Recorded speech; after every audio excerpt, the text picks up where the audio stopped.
Hello students, क्या आप direct object और इनडायरेक्ट ऑब्जेक्ट में कंफ्यूज हो जाते हैं? मैं गारंटी देता हूं कि इस वीडियो को देखने के बाद आप कभी भी डायरेक्ट ऑब्जेक्ट और इनडायरेक्ट ऑब्जेक्ट्स के बीच में कंफ्यूज नहीं होगे। Can you identify in this picture which is direct object and which is indirect object? क्या आप मुझे बता सकते हो कि ये जो पिक्चर है इसमें कौन सा डायरेक्ट है और कौन सा इनडायरेक्ट है?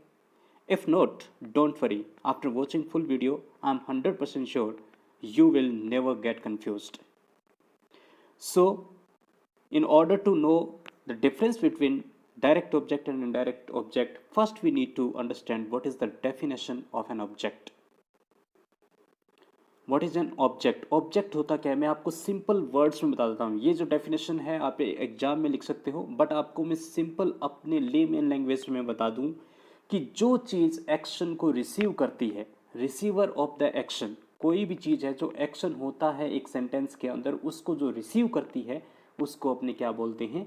ऑब्जेक्ट बोलते हैं। तो इसको अगर आप इंग्लिश में ट्रांसलेट करोगे, thing which receives the action is called object. तो ऑब्जेक्ट का मतलब, अगर कहीं पे ऑब्जेक्ट आए इसका मतलब वहाँ पे एक्शन हो रहा है, तो जो एक्शन को रिसीव करेगा वो क्या कहलाएगा? ऑब्जेक्ट कहलाएगा। तो यहाँ पे ये जो डेफिनेशन आप देख लेना एग्जाम के हिसाब से, मैं आपको बिल्कुल सिंपल वर्ड्स के अंदर बता रहा हूँ कि ऑब्जेक्ट क्या होता है। Receiver of the action. क्या होता है? Receiver of the action. यहाँ पे देखिए, लैला रोट द पोएम। अब यहाँ पे लैला सब्जेक्ट हो गया, आपको पता है। यहाँ पे देखिए नेक्स्ट इसके अंदर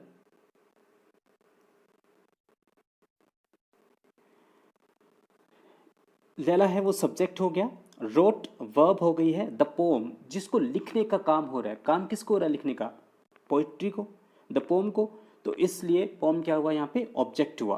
तो यहाँ पे लैला इज द सब्जेक्ट क्योंकि वो परफॉर्म कर रही है एक्शन को। रोट एक वर्ब है, और ये वर्ब किस पे? ये जो एक्शन है किस पे हो रहा है? पोम पे हो रहा है। तो एक्शन को रिसीव कौन कर रहा है? वो पोम कर रही है। तो ये पोम क्या हुआ? ऑब्जेक्ट हुआ। तो अपने को एक चीज़ तो समझ में आ गई कि ऑब्जेक्ट होता क्या है।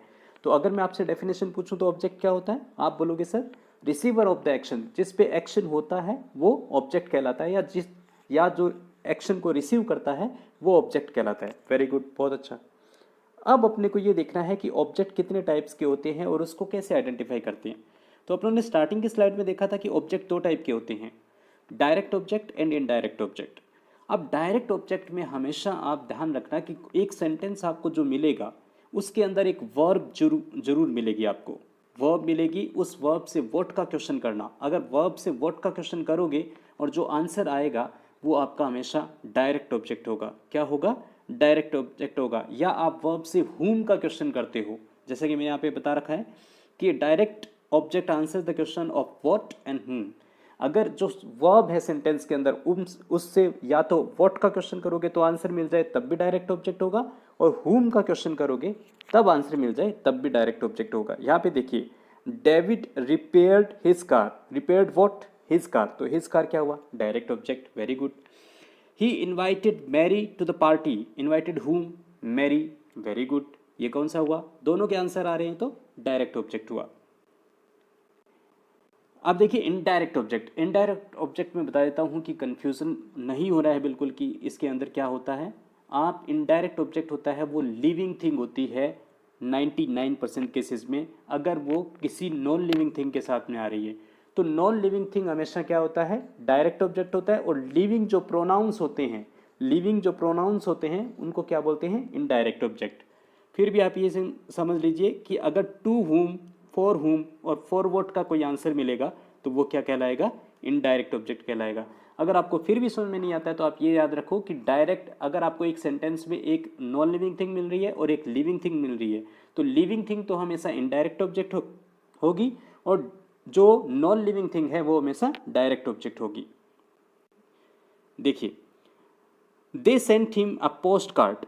अब यहाँ पे बताइए मेरे पास आपको कितना लग रहा है? They sent him a post card. A post card भी ऑब्जेक्ट है और हिम भी, तो post card non living thing हुआ और हिम क्या हुआ? Living thing. तो लिविंग थिंग हमेशा क्या होगा? इनडायरेक्ट ऑब्जेक्ट होगा, और नॉन लिविंग थिंग हमेशा क्या होगा? डायरेक्ट ऑब्जेक्ट होगा।